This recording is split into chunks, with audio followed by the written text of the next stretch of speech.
Want to turn this into something like this? Well, then stay tuned, and I'll show you exactly how I did it. Okay, so we've got a PVC pipe that I got from Home Depot, and I just cut it into a short length. And the inner diameter is about an inch, maybe an inch and a half or so. And we're going to carve a pattern into it for our texture maker. And as you can see here in the light, that it's got words on it, but don't worry about that because we're going to carve something else into it. And I've chosen like a cobblestone pattern here, and we're going to carve that in. Well, we're going to draw it first, just like this. I'm going to go ahead and draw out the pattern, and then I will show you what it looks like when I'm done. Okay, I finished the pattern, and this is what it looks like. And it looks like it's all over the place right now, but it makes it look more organic, in my opinion.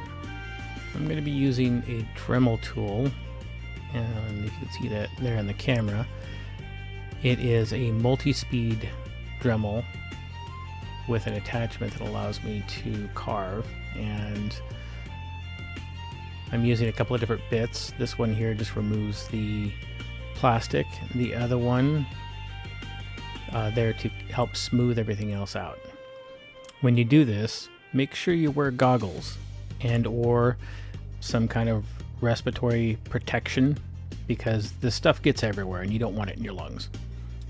Okay, I'm going to zoom in a little bit closer here so that you can see what's going on, and I don't think the light makes a whole lot of difference, so I'm just going to go ahead and get started. And again, wear some kind of protection. This stuff gets everywhere, and you don't want to be breathing in the ABS plastic. That's bad for your lungs. So basically I'm just going in and I'm making smaller cuts at first, and then I'll make them deeper as I go in. And you can clear away the debris with your hands, or you can use the Dremel tool, whichever.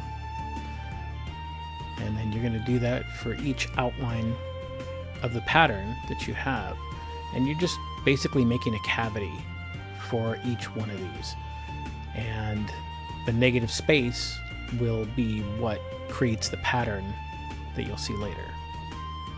And there we have it.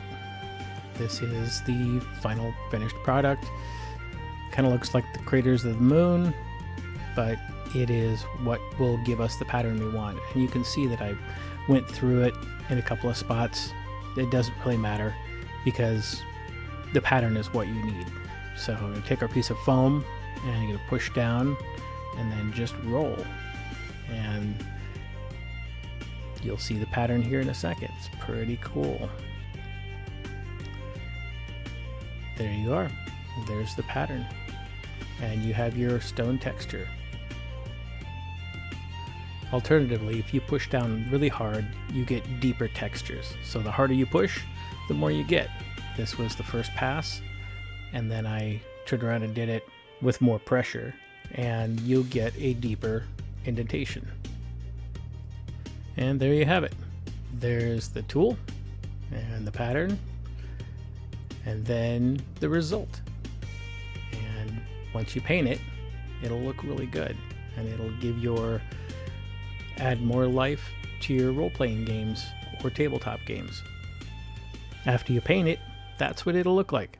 Thanks for watching. Like and subscribe if you want more of this content.